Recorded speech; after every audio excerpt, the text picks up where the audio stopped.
연말입니다. 연말이고 지금 이제 내년 목회 계획을 짜고 또 목양 일정을 정리하고 있어요. 부임한 첫 해부터 함께 교회를 시작한 첫 해부터 지금까지 이 연말에 항상 안 맞습니다.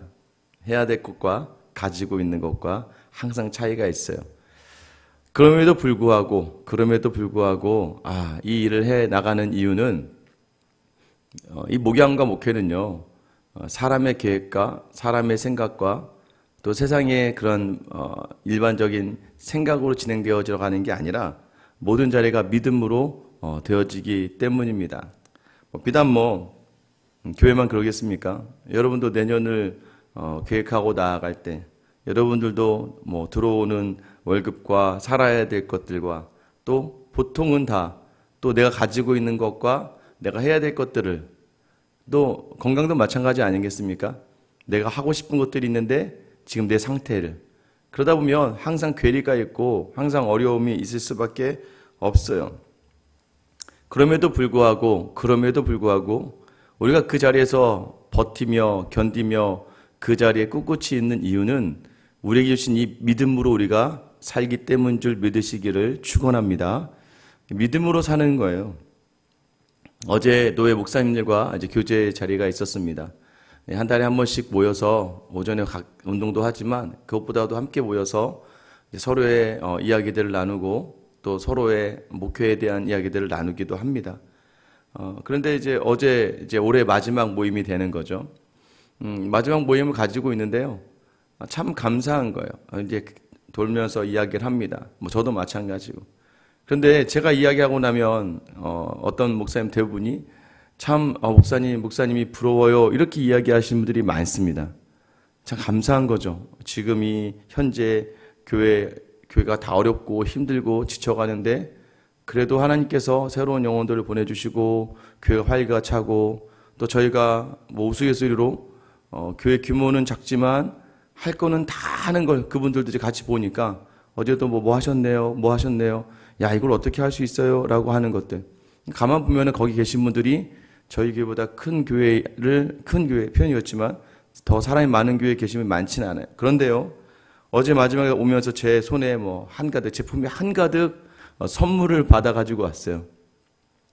올 한해 마지막 모임이라고 저는 사실 좀 멀리 가는 길이라서 빈손으로 급하게 부랴부랴 갔는데 어떤 목사님은 양말을, 어떤 목사님 모자를, 어떤 목사님 천안에서 올라오신 목사님 호두 과자를 이만큼 사가지고 오셔서 또 어떤 목사님들은 또 간단하게 우리 크림이나 그러니까 오시면서 전부 다 다른 목사님들 생각하면서 제가 어제 무슨 성탄 선물을 받아온 줄 알았습니다.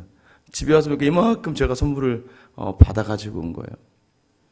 저를 부러워하시는 분들이 오히려 더 저에게 많은 것들로 채워주시고 어제 너무 감사한 시간을 보냈습니다. 여러분, 믿음이 있는 사람이 이 땅을 살아가면서 가장 행복해야 됩니다. 믿음 있는 사람이 이 땅을 살아가면서 가장 넉넉할 수 있어야 돼요.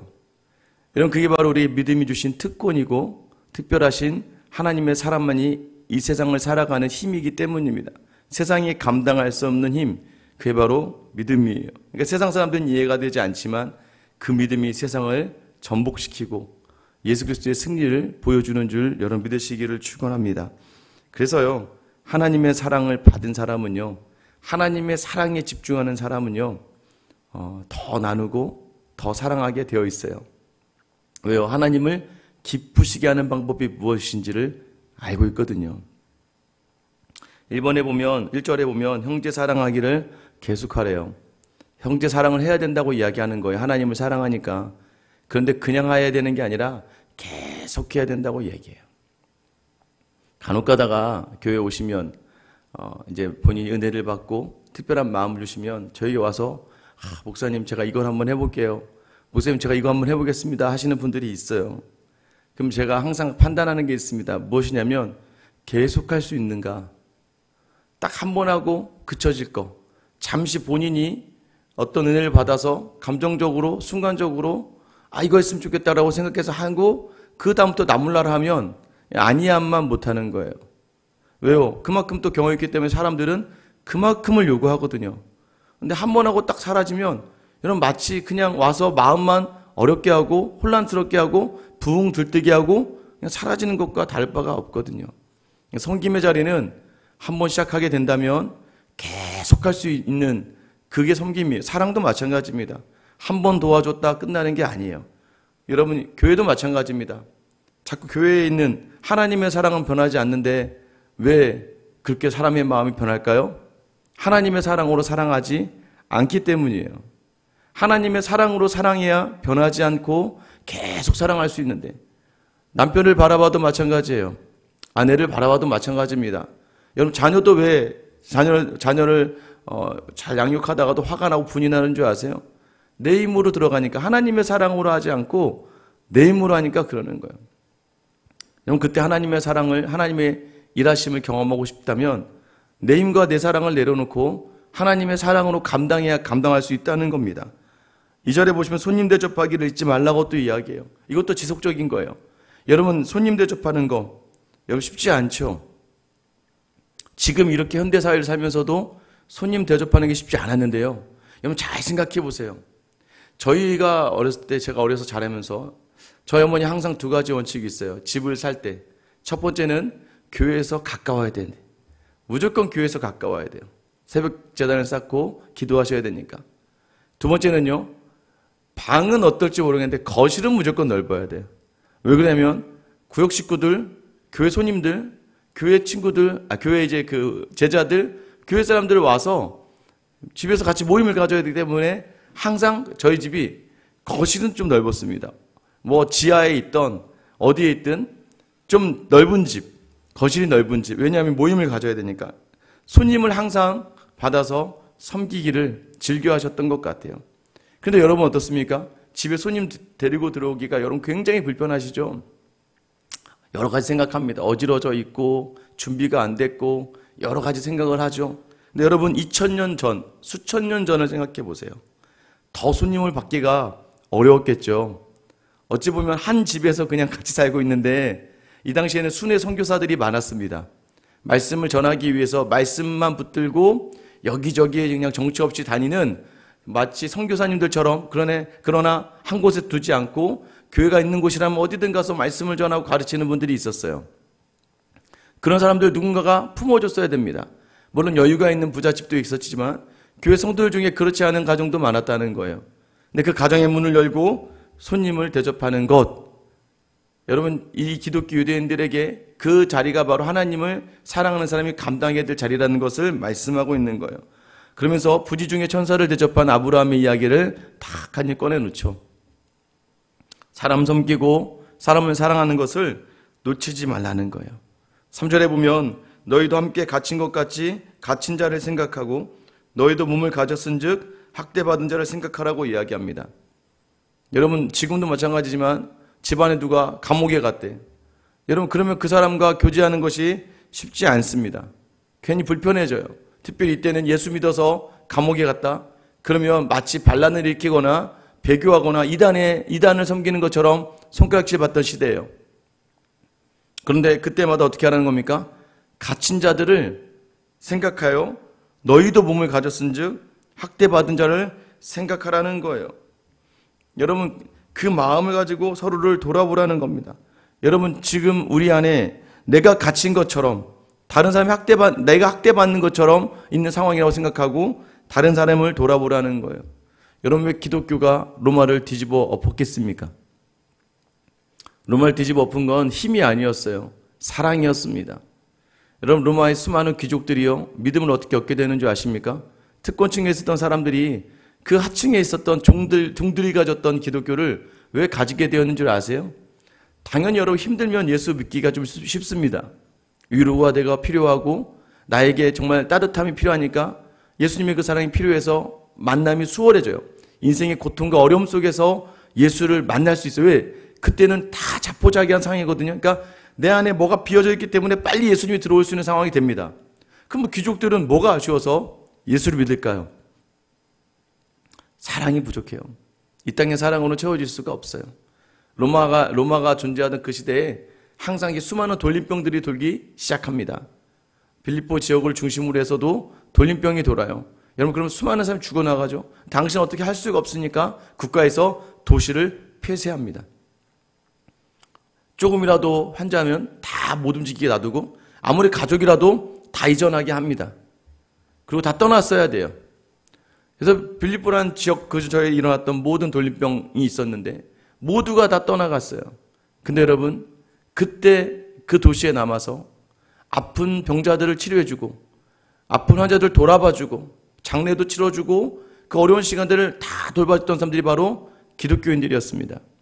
가족들은 다 떠나갔는데 크리스천들이 남아서 끝까지 자기들이 그 돌림병을 얻고 죽는다 할지라도 그 도시를 많은 어려운 사람들 그저 두지 않았어요.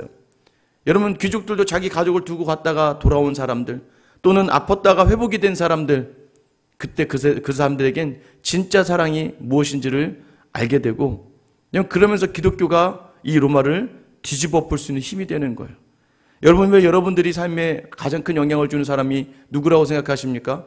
나를 참아주고 인내해주고 나에게 가장 큰 사랑을 주었던 그 사람이겠죠. 여러분, 다시 한번 우리 힘들고 어려운 자들을 같은 마음으로 품을 수 있는 것이 바로 하나님의 사랑을 담은 자라는 걸 기억하셔야 돼요. 그리고 나서 이제 이웃사랑으로부터 다시 가정으로 돌아옵니다. 4절, 모든 사람은 결혼을 귀히 여기고, 여러분, 결혼을 귀히 여기다라는 것은 결혼을 고귀하게 여기라라고 이야기해요. 요즘에요, 이 가정이 깨어집니다. 여러분, 지금 이 땅에 일어나는 수많은 일들의 가장 큰 문제는요, 가정이 깨진다는 거예요. 사단은요, 세상의 권력은요, 가정이 깨어지기를 원해요. 여러분, 가정이 깨어져야 여러분 생육과 번식이 멈춰지거든요. 그리고 가정이 깨져야 영적인 가족들, 그러니까 이 정서적인 가족의 관계가 다 깨져버려야 더 이상 결혼 안 하려고 하겠죠. 그러면 어떻게 해요? 요즘 30대에 50% 이상이 결혼을 안 했대요. 예전에 4배의 수치라고 이야기합니다. 왜 결혼을 안 할까요? 결혼이 어렵다, 힘들다. 여러분, 세상이 자꾸 어렵고 힘든 것만 이야기하기 때문이고요. 심지어는 요즘에는요, 동성애라든가 뭐 트랜스젠더 여러 가지. 그리고 어떤 분들은 결혼하면서 왜 우리는 애 안 난다. 결혼, 그리고 왜 여러분 이런 결혼에 대해서 부정적인 생각들이 너무나 많이 들어오게 되었어요. 여러분, 믿음은요, 그런 세상의 편견을 깨는 힘이 있다는 걸 여러분이 기억하셔야 돼요. 여러분들, 우리에게 주어진 중책이 뭔지 아세요? 여러분이 정말 가정을 이루면서 결혼의 고귀함을 보여줄 수 있어야 돼요. 여러분, 자녀에게 너무 집중하지 마세요. 그럼 그 자녀도요, 남편과 아내보다는 자녀에게 집중하게 돼요. 그게 무슨 말이에요? 부부관계가 온전하지 않게 된다는 거예요. 건강한 부부관계를 보여줄 수 있어야 됩니다. 아이들은 그 모습을 보고 자라가요. 다시 한번 제가 부부학교 할 때보다 매번 강조하지만 자녀들은 떠나보내야 될 애들이에요. 그 떠나보내야 될 자녀들에게 뭘 보여줘야 되냐면 건강한 부부관계를 보여줄 수 있어야 돼요. 크리스찬이라면. 그래서 더 아내를 사랑해야 되고 더 남편에게 잘해야 돼요. 아유, 쑥스러워서 그런 거 어떻게 해요?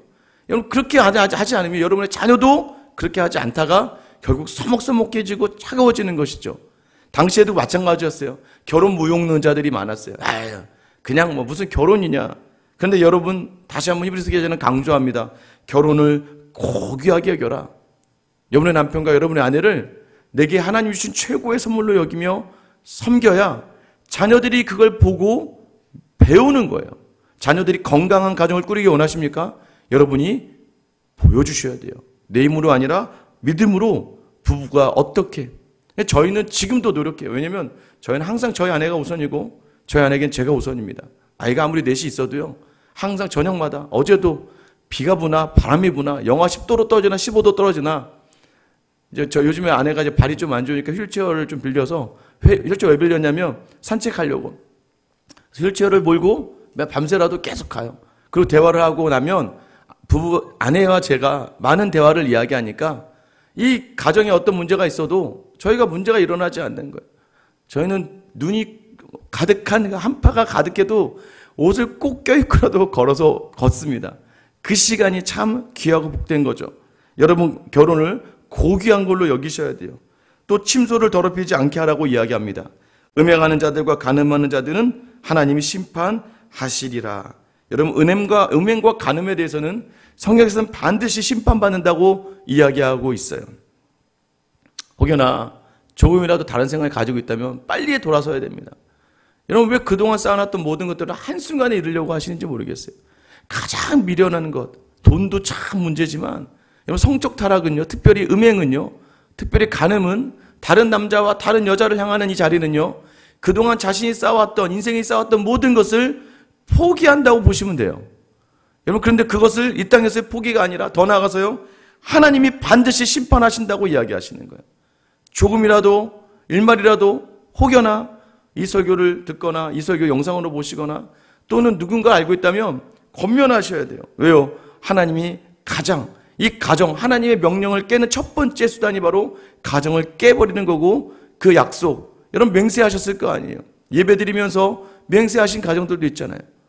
여러분, 가정의 음행을, 침소를 더럽히는 일들에서 멀어져야 된다고 성경은 강력하게 이야기하고 있어요. 자, 그 다음에 다시 세상으로 돌아옵니다. 5절, 돈을 사랑하지 말고 있는 바를 족한 줄로 알라. 그가 친히 말씀하시기를 내가 결코 너희를 버리지 아니하고 너희를 떠나지 아니하리라 하셨느니라. 돈을 사랑하는 거요? 여러분, 돈이 많은 사람도 돈을 사랑하고 돈이 없는 사람도 돈을 사랑합니다. 여기서 돈을 사랑하지 말라라는 이 의미는요, 너의 생활 방식에 돈을 사랑하지 않게 하라라는 의미를 담고 있어요. 너는 뭘 해도 돈이야. 다 돈으로 생각해서 다 돈으로 나아가는, 모든 것이 돈의 영향하에 있다는 거예요. 돈의 주도하에 있다고 하는 거예요. 여러분, 디모데전서 6장 10절에 뭐라고 이야기합니까? 돈을 사랑하는 것이 일만하게 뿌리가 된다고 이야기해요. 모든 악의 뿌리가 물질을 따라가는 삶이라고 이야기하고 있어요. 여지껏 돈으로 살았습니까, 여러분? 부부가 돈으로 살아요? 요즘 젊은 사람들이 무너지는 이유가 돈으로 살아서 무너지는 거예요. 여러분, 부부는요, 가정은요, 교회는요, 사람은요, 사랑으로 살아요. 믿음으로 살아요. 자꾸 돈으로 살려고 이야기. 모든 걸 돈으로 바라봐요. 여러분, 이 자리가, 여러분, 그러다가 결국에 뭐예요? 무너지는 거죠. 그럼 돈으로 살지 않는 사람의 특징은 무엇일까요? 족한 줄 아는 거예요. 지금 내게 준 것이, 제가 말씀드렸잖아요. 저보다 더 경제적으로도 어려울 것 같은데, 저보다 더 교회도 작은데, 그냥 성도들, 어떤 목사님은요, 청소년 사역만 해. 여러분, 청소년 사역한다고 돈이 되겠습니까? 4층을 쓰는데 맨날 가정에 문제가 있고 이런 아이들만 쫓아다니면서 교회 데리고 와요. 교회 데리고서 밥 먹이고 뭐 재우고. 근데 이번에 집주인이 그랬대요. 물이 새면 4층인데 자꾸 4층에 물이 새, 화장실에서 물이 새서 3층, 2층에 누수가 된다는 거예요. 2번인가를 화장실을 수리했는데 한 번만 더 물이 새면 교회 나가라 그랬대요. 사실 교회 문제인가요, 이게? 건물 문제지? 말도 안 되죠, 여러분. 말도 안 돼요. 근데 거길 떠나가면 청소년들이 가래들이 없으니까 매일 차를 타고 아이들이 사고를 치면 항상 경찰서로 가기 바쁘고, 여러분, 근데 그 돈이 어디서 있어요? 본인이 직접 시간 내어 일을 하고 아이들을 돌아보고, 그럼에도 불구하고 넉넉한 마음으로 나와서 섬기기를, 그래도 즐겁다는 거예요. 아이들이 변하는 그 하나만으로도. 여러분, 사람이 무엇으로 살까요? 아니요, 성도가 무엇으로 살까요? 성도는 믿음으로 삽니다. 이 믿음이 무엇인 줄 아십니까? 우리 5절 하반절 읽었잖아요. 내가 결코 너희를 버리지 아니하고 너희를 떠나지 아니하리라. 너 돈으로 사는 거 아니야. 내가 그동안 너와 함께 했잖아. 임마누엘, 우리와 함께 하시는 하나님으로 산다는 것을 여러분 잊지 마셔야 돼요. 하나님이 우리를 버리지 않고 떠나지 않으신대요. 그러니 감사와 만족과 자족으로 살아가야죠. 어제는 여러분의 입에서 어떤 말이 많이 나왔습니까? 감사가 많이 나왔어요? 불평과 원망과 쓰라린 그 말이 입에서 나왔습니까? 다시 한번 여러분 안에 만족과 감사가 나오길 예수님의 이름으로 축원합니다. 오늘 하루 여러분 감사의 절 돌아보세요. 감사가 많은 사람이 나누는 거예요. 돈이 많아 나누는 거 절대 아닙니다, 여러분. 여러분, 감사가 많은 사람이 나눌 수 있어요. 작은 따뜻한 말도 나눌 수 있고요. 삶으로도 나눌 수 있고요. 섬김으로도 나눌 수 있는 거예요. 6절 말씀 우리 같이 한번 읽어볼게요. 시작. 그러므로 우리가 담대히 말하되 주는 나를 돕는 이시니 내가 무서워하지 아니하겠노라. 사람이 내게 어찌하리요 하노라. 여러분, 결론적으로 담대히 말하노니 용기를 내어 자신을 가지고 말한다는 거예요. 여러분, 주는 나를 돕는 이시라. 여러분, 이 표현은 원래 이 헬라어 표현은요, 여호와가 나에게 계신다라는 표현이에요. 하나님이 나에게 있는데, 주님이 나를 도와주시는데, 여러분 무엇을 두려워하겠습니까? 주님이 나와 함께하는 이 길. 사실 이 말씀이 저에게 주시는 말씀이죠. 제가 막 아무리 계산해봐도 그러니까 어쨌든 우리가 여러분들 사업을 하시는 분도 알겠지만 내년을 하려면 매출과 그죠? 사업하시는 분들도 매출과 지출할 게 어느 정도 딱딱 맞아야 이 계산을 딱 세우고 내년을 가지 않겠습니까? 교회도 마찬가지잖아요. 예산을 세우고 거기에 맞춰서 뭘 맞춰서 가야 되는데 항상 그랬던 것 같아요. 턱없이 부족해요. 턱없이 없어요. 그럼에도 불구하고 매년 끝나고 나서 뒤돌아보면 모든 것들이 정말 넉넉하게 채워져서 한 해가 마무리됐다는 걸 알 수 있죠. 왜 그랬습니까? 우리가 뛰어나고 우리가 민첩하고 우리가 영리해서가 아니에요. 하나님이 이 교회가 하나님의 교회이시기 때문에 하나님이 책임져 주시기 때문에 가는 거예요. 아직도 기억이 나요. 아직도 기억이 나요. 모든 자리, 사람의 생각으로는 절대 할 수 없는 자리, 그 세상에 감당할 수 없는 것이 바로 믿음입니다. 여러분의 가정에 이 믿음을 담아 내년 한 해를 계획하시고 또 내일을 준비하시며 나아갈 수 있게 되기를 축원합니다. 여러분, 이게 바로 하나님의 사랑이 있는 사람들이 사는 방법이에요. 이웃을 사랑하되 계속 사랑하셔야 돼요. 형제 사랑을 그치면 안 돼요. 손님 대접하기를 즐겨해야 됩니다. 그리고 늘 삶의 자리자리마다 내게 주신 가정 안에서 내 아내와 내 남편을 고귀한 것으로, 고귀한 선물로 여기고 더 나아가 내 침소를 더럽히지 않는 음행의 자리에 서지 않고 돈을 사랑하지 않는 사람, 매일 내 입에서 자족과 감사가 나오는 사람. 왜요? 하나님이 우리를 절대 버리고 떠나지 아니하신다. 그리고 늘 우리 안에 계셔서 우리를 돕는 분이심을 여러분 기억하시며 오늘의 염려와 불안과 두려움의 모든 자리를 오늘 주시는 이 믿음으로 하나님의 사랑을 기억하며 이겨낼 수 있는 저 여러분 되시길 예수님의 이름으로 축원합니다. 기도하겠습니다. 하나님, 오늘도 우리의 하루가 하나님이 없는 사람처럼 살아가지 아니하고 하나님으로 충만한 사람으로 살아갈 수 있는 귀하고 복된 하루가 되게 하여 주시옵소서. 오늘도 내게 필요한 형제들 그 사랑을 전하게 하시고 오늘도 내게 다가오는 손님을 마음 다해 대접하게 하시며 하나님, 오늘도 내게 주신 가족 안에서 가장 고귀한 선물로 여기며 섬기게 하시고 하나님, 음행의 자리를 떠나고 하나님을 두려워하는 마음을 서게 하여 주시며 오늘도 여전히 물질로 말미암아 여러 가지 계산과 생각에서 어려움과 근심과 두려움에 있을 때 내가 결코 너희를 버리지 아니하고 너희를 떠나지 아니하리라 하신 말씀을 우리 마음에 담아 오늘도 담대하게 믿음으로 승리하는 저 우리 모든 성도들 다 되게 하여 주시옵소서. 감사하며 예수님의 이름으로 기도드립니다. 아멘.